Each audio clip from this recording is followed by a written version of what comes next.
Question है 4.16 का. The rate constant for a first order reaction is 60 second inverse. How much time will it take to reduce the initial concentration of the reactant to its 1/16th value? तो यहाँ पे ये first जो information है वो ये first order reaction है. तो ये है फर्स्ट ऑर्डर रिएक्शन है जिसका रेट कांस्टेंट का वैल्यू गिवन है 60 सेकेंड इनवर्स. एंड यहाँ पे क्वेश्चन में है how much time will it take to reduce the initial concentration of the reactant to its 1/16th value. तो यहाँ पे मान लीजिए let A0 be the initial concentration. A0 इसका इनिशियल कंसेंट्रेशन था. अब इसका जो फाइनल कंसेंट्रेशन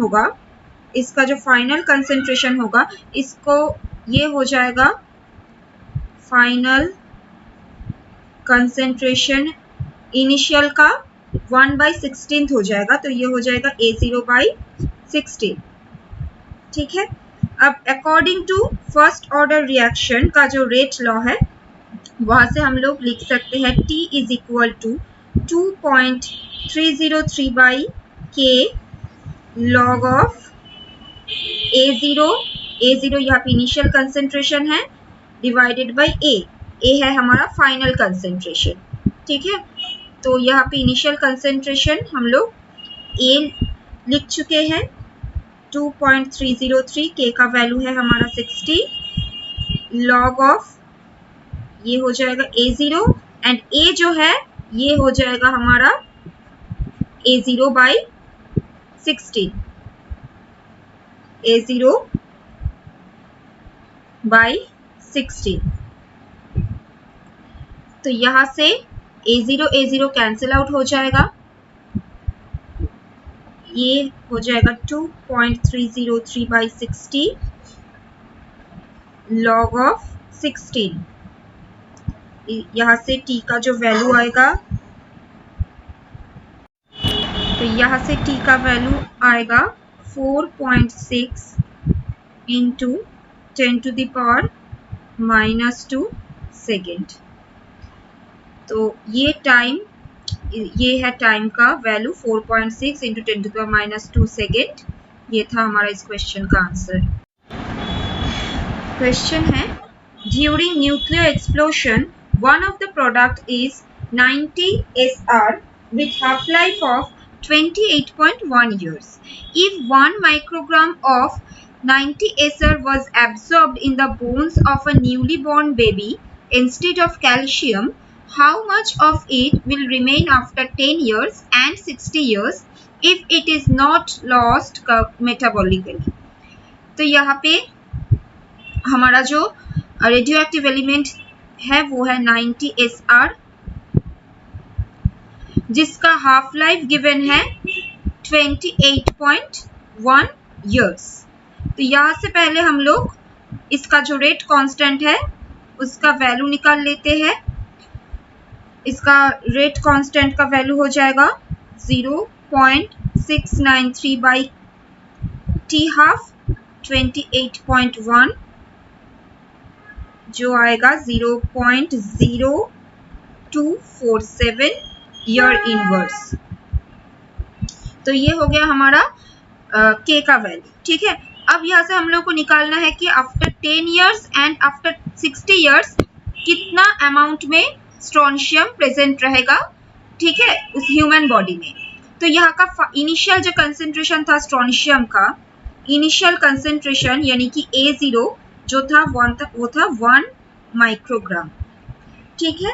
तो हम लोग यहाँ पे लिख लेते हैं कि आफ्टर 10 years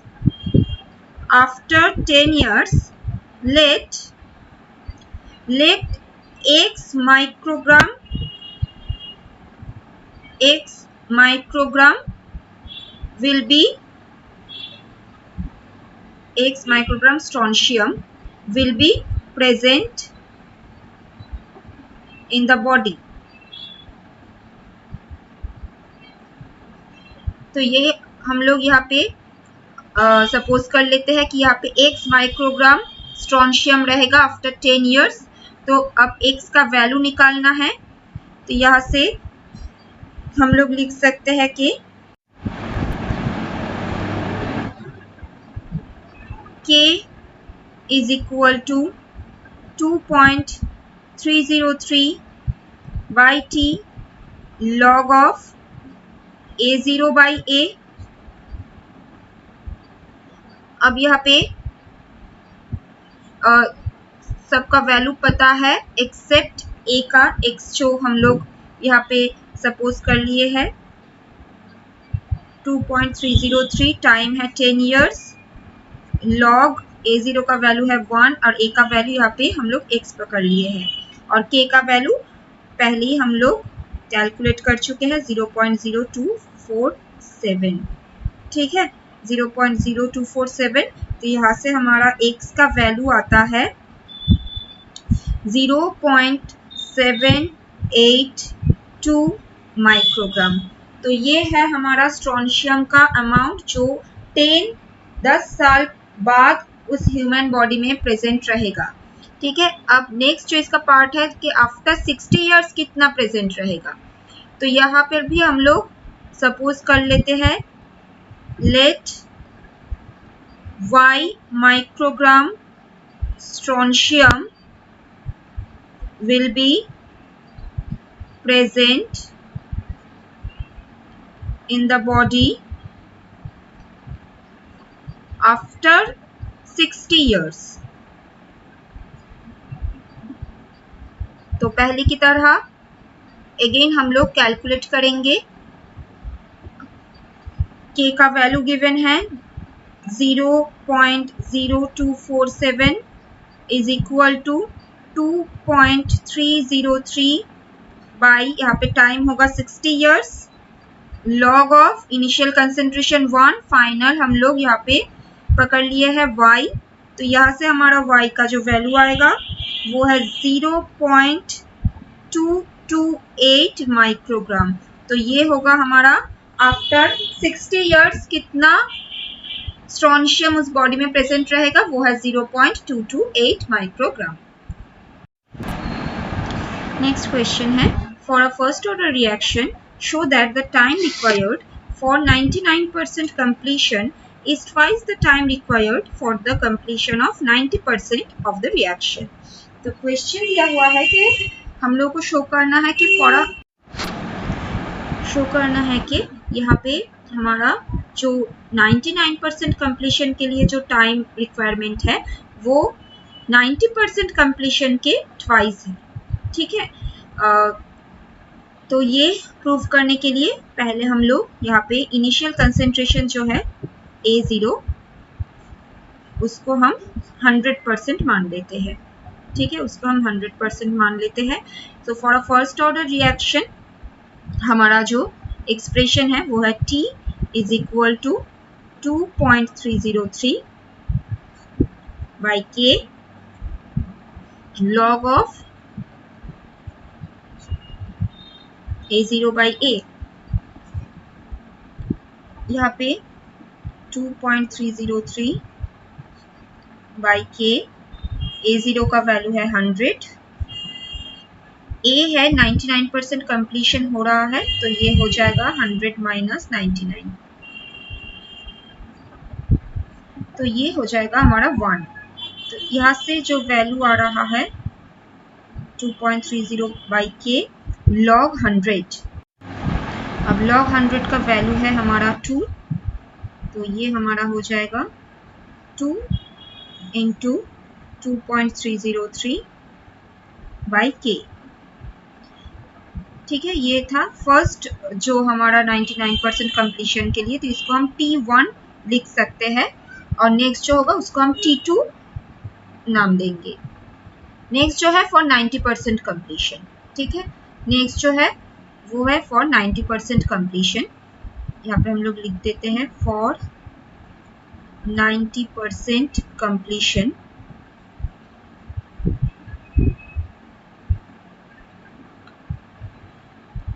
फॉर 90% कंप्लीशन इसको हम T2 मान लेते हैं 2.303 बाई के लॉग ऑफ A0 का वैल्यू 100 90% कंप्लीट हुआ है इसका मतलब A का वैल्यू होगा 100 माइनस 90 तो ये हो जाएगा 2.303 बाई के लॉग ऑफ 100 बाई 10 100 बाई 10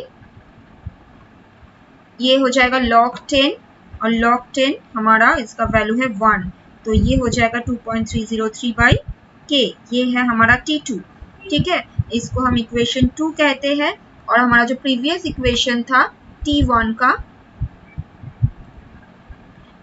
का हमारा जो इक्वेशन था यहाँ पे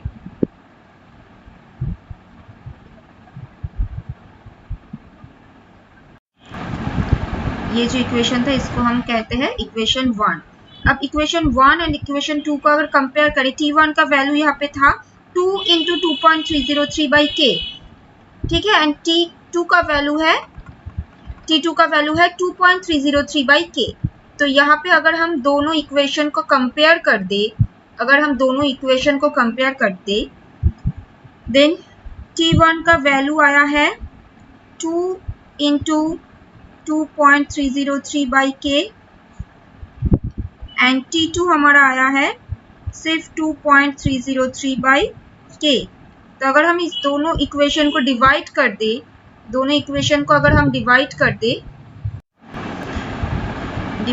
तो T1 बाई T2 हमारा हो जाएगा 2 बाई 1 तो यहाँ से हम लोग लिख सकते हैं T1 is equal to 2 into T2 तो यही था हमारा क्वेश्चन जहाँ पे हम लोग को दिखाना था कि T1 का जो वैल्यू है वो ट्वाइस है T2 का वैल्यू से तो यही प्रूव करना था और ये प्रूव हो गया यानी ये प्रूव्ड हो गया कि T1 is equal to twice of T2 99% completion के लिए जो टाइम लगेगा वो 90% कंप्लीशन की डबल होगा ठीक है तो ये प्रूव हो गया 4.19 का क्वेश्चन है a first order reaction takes 40 minute for 30% decomposition calculate T half तो यहाँ का हाफ लाइफ निकालना है तो फर्स्ट जो है ये फर्स्ट ऑर्डर रिएक्शन है तो यहाँ पे T is equal to 2.303 by K log of A0 by A तो यहाँ पे टाइम गिवन है 40 मिनट यहाँ से हम लोग को K निकालना है log ऑफ A0 मान लेते हैं 100 और A होगा 100 माइनस 30 यानी कि 70 तो यहाँ से हमारा K का जो वैल्यू आएगा वो है 8.92 into 10 to the power minus 3 ये मिनट पे था तो ये मिनट इनवर्स होगा ये है हमारा K का वैल्यू अब यहाँ से T हाफ निकालना है T half is equal to 0.693 by K 0.693 by K 0.693 divided by 8.92 into 10 to the power minus 3 तो यहाँ से हमारा वैल्यू आ रहा है 77.7 मिनट तो ये है हमारा इस रिएक्शन का T हाफ का वैल्यू ठीक है हाफ लाइफ है 77.7 minute Our question is for the decomposition of azoisopropane to hexane and nitrogen at 543 Kelvin, the following data are obtained. Calculate the rate constant. तो यहाँ पे हमारा जो रिएक्टेंट है वो है एजोआइसोप्रोपेन। एजोआइसोप्रोपेन का स्ट्रक्चर होता है CH3CHN। यहाँ से हमारा प्रोडक्ट जो आ रहा है वो है नाइट्रोजन एंड हेक्सेन C6H14। तो ये है ये हो जाएगा 2। तो ये है हमारा रिएक्शन, ठीक है। अब ये जो हमारा रिएक्टेंट्स एंड प्रोडक्ट्स है ये सब गैसियस फेज में है। तो यहाँ पे हम लोग कंसंट्रेशन की जगह यहाँ पे पार्शियल प्रेशर यूज करेंगे। तो जब इनिशियल टाइम था, जब t इक्वल टू 0 था, तो ये जो रिएक्टेंट है एजोआइसोप्रोपेन, इसका प्रेशर था P0 और ये तब 0 था। अब जब T is equal to TF यानी कि फाइनल जब रिएक्शन हो गया, तो यहाँ पे ये जो इसका प्रेशर मान लीजिए P0 माइनस P और ये है P एंड ये भी P, ठीक है। यहाँ का स्टोइचियोमेट्री 1 1 है, तो ये P एंड P होगा। तो हमारा जो टोटल प्रेशर होगा, total pressure at T is equal to TF, total pressure क्या हो जाएगा, रिएक्टेंट्स एंड प्रोडक्ट्स का जो टोटल प्रेशर है वो हो जाएगा P0 minus P plus P, तो ये आ रहा है P0 प्लस P, ठीक है। टोटल प्रेशर को हम लोग PT कहते हैं। PT इज इक्वल टू यहाँ से आ रहा है P0 प्लस P और यहाँ से सिर्फ P का, यहाँ से हम लोग लिख सकते हैं P is equal to PT minus P0, ये हम लोग लिख सकते हैं, ये है P। अब इस रिएक्शन को हम लोग फर्स्ट ऑर्डर की इक्वेशन पे डालते हैं। तो यहाँ पे हमारा फर्स्ट ऑर्डर का जो एक्सप्रेशन है वो है K is equal to 2.303 by T log of P0 divided by P0 minus P। अगर हम लोग पार्शियल प्रेशर से इसको एक्सप्रेस करें तो ये है हमारा इस रेट का एक्सप्रेशन। तो यहाँ पे हम लोग जो P0 वो है ये 2.303 बाई T log ऑफ ये P0 रहेगा, P0 माइनस P का अगर एक्सप्रेशन ये डाल लेते हैं तो ये हमारा आ जाएगा 2P0 माइनस PT। इस वैल्यू को यहाँ पे सब्स्टिट्यूट कर देने से ये आ रहा है 2P0 बाई PT, ठीक है। अब हम लोग यहाँ पे जो डेटा गिवन है, यहाँ पे जो डेटा गिवन है, इस डेटा को यहाँ पे हम लोग यूज करेंगे। टाइम 360, वहाँ पे प्रेशर है 54 एंड टाइम जब 720 तो प्रेशर है 63। इस डेटा को अब हम यूज करेंगे इस इक्वेशन में।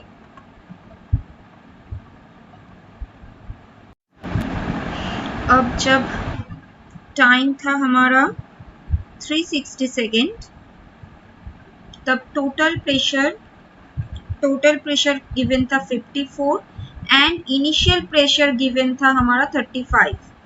जब टाइम 0 था तब प्रेशर था 35, वो है हमारा इनिशियल प्रेशर यानी कि P0। अब इस वैल्यू को यहाँ पे सब्स्टिट्यूट कर देंगे तो हमारा यहाँ से K आएगा 2.303 by 360 log of 35 divided by 2 into 35 minus 54। तो यहाँ से जो K का वैल्यू आ रहा है वो है 2.175 into 10 to the power minus 3 second inverse. ये था हमारा फर्स्ट केस के लिए। अब केस 2 के लिए क्या हो जाएगा, जब हमारा टाइम है 720 सेकेंड और प्रेशर गिवन है यहाँ पे हमारा एट 720 हमारा प्रेशर गिवन है 63 और P0 तो 35 है। तो यहाँ पे K का वैल्यू आ रहा है हमारा 2.303 बाई 720 log ऑफ P0 है 35 डिवाइडेड बाई 2 इंटू 35 माइनस 63। तो यहाँ से K का जो वैल्यू आ रहा है वो है 2.235 into 10 to the power -3 second inverse. अब फर्स्ट रिजल्ट था ये, सेकेंड था ये रिजल्ट, इसको अब हम एवरेज कर देंगे। रेट कांस्टेंट निकालने के लिए ये जो टू वैल्यूज आया है इसको हम एवरेज कर देंगे। तो एवरेज रेट कांस्टेंट के इसका वैल्यू होगा, फर्स्ट जो वैल्यू आया था 2.175 into 10 to the power -3 plus second value जो है 2.235 into 10 to the power -3 divided by 2। यहाँ से वैल्यू आ रहा है 2.21 into 10 to the power -3 second inverse. तो ये है हमारा इस रिएक्शन का रेट कांस्टेंट का वैल्यू। The following data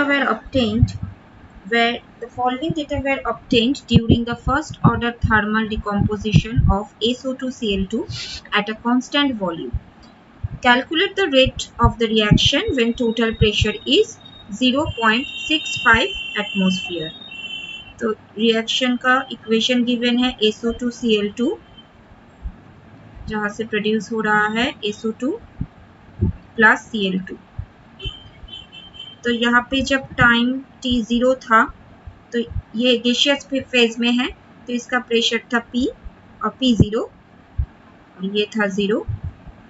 अब टाइम जब T फाइनल हम लोग लिख सकते हैं TF, तब ये मान लीजिए ये हो गया P0 माइनस P और ये P। अब हमारा जो टोटल प्रेशर है, टोटल प्रेशर जिसको हम PT कह सकते हैं, ये हमारा हो जाएगा P0 minus P, total pressure PT at T is equal to TF। ये हो जाएगा P0 minus P plus P plus P। तो ये हो रहा है P0 plus P, P0 plus P। तो यहाँ से PT आ रहा है P0 plus P, P is equal to PT minus P0। अब इसको हम फर्स्ट ऑर्डर रिएक्शन में डालते हैं। फर्स्ट ऑर्डर रिएक्शन जो है वहाँ पे K is equal to 2.303 by T log of P0 divided by P0 minus P। ये है फर्स्ट ऑर्डर रिएक्शन का एक्सप्रेशन। यहाँ पे एक डेटा गिवन है हमारे पास। डेटा में गिवन है एक्सपेरिमेंट 1 के लिए 0 सेकेंड में प्रेशर है 0.5 एंड 100 सेकेंड में प्रेशर है 0.6। इस डेटा को अब हम यहाँ पे यूज करेंगे। तो यहाँ पे हमारा जो PT माइनस P0 है, यहाँ से हम लोग कह सकते हैं कि यहाँ से PT माइनस P0, तो यहाँ पे P की जगह अगर हम PT माइनस P0 को अप्लाई करते हैं तो ये हो जाएगा 2.303 by T log of P0 divided by P0 minus PT minus P0। तो ये हो जाएगा 2P0 माइनस PT, ये हो जाएगा। अब यहाँ पे हम लोग वैल्यूज पुट करेंगे। जब टाइम था 100 सेकेंड, अब P0 का वैल्यू यहाँ पे गिवन था 0.5, ये हो जाएगा 2 इंटू 0.5 और PT गिवन था 0.6 एट 100 सेकेंड। 0.6 गिवन था एट 100 सेकेंड। तो यहाँ से K का वैल्यू कैलकुलेट करेंगे। K हमारा आ रहा है यहाँ पे 2.23 into 10 to the power -23 second inverse. ये आ रहा है हमारा K का वैल्यू। तो यहाँ से हम लोग रेट को लिख सकते हैं R is equal to K into partial pressure होगा, K into partial pressure of SO2Cl2। ये है हमारा इस रिएक्शन का रेट का एक्सप्रेशन। ठीक है, अब यहाँ पे क्वेश्चन में है जब टोटल प्रेशर होगा हमारा 0.65 ATM, तब इस रेट का वैल्यू क्या होगा। अब जब टोटल प्रेशर होगा 0.65 ATM, तब रेट का वैल्यू क्या होगा। अब हम लोगों को रेट कांस्टेंट का वैल्यू पता है, टोटल प्रेशर 0.65 ATM दिया हुआ है। अब हम लोग रेट यहाँ से निकाल लेंगे। अब यहाँ पे हमारा टोटल प्रेशर गिवन है 0.65 ATM, तो यहाँ से हम लोग प्रेशर ऑफ SO2Cl2 को निकाल लेंगे, क्योंकि हम लोग को पता है कि P is equal to 2P0 minus PT। ठीक है, तो P0 है हमारा 0.5 एंड PT यहाँ पे गिवन है 0.65। तो यहाँ पे पार्शियल प्रेशर ऑफ SO2Cl2 हो जाएगा 0.35 ATM। ओके, अब इससे हम लोग रेट कैलकुलेट करेंगे। R is equal to K का वैल्यू आया था 2.23 इंटू 10⁻⁻23, ये आया था हमारा सॉरी, यहाँ पे जो K का वैल्यू है ये 10⁻³ होगा, 10⁻23 नहीं, तो ये हमारा ये वैल्यू 10⁻³ होगा। इसको प्लीज करेक्ट कर लीजिए। ठीक है, 10⁻³ होगा, तो इस वैल्यू को अब हम यहाँ पे पुट करेंगे। Please correct this value. तो यहाँ पे ये पुट करने से 10⁻³ इंटू प्रेशर आया 0.35, तो यहाँ से रेट का वैल्यू आ रहा है 7.8 इंटू 10⁻⁴ ATM पर सेकेंड।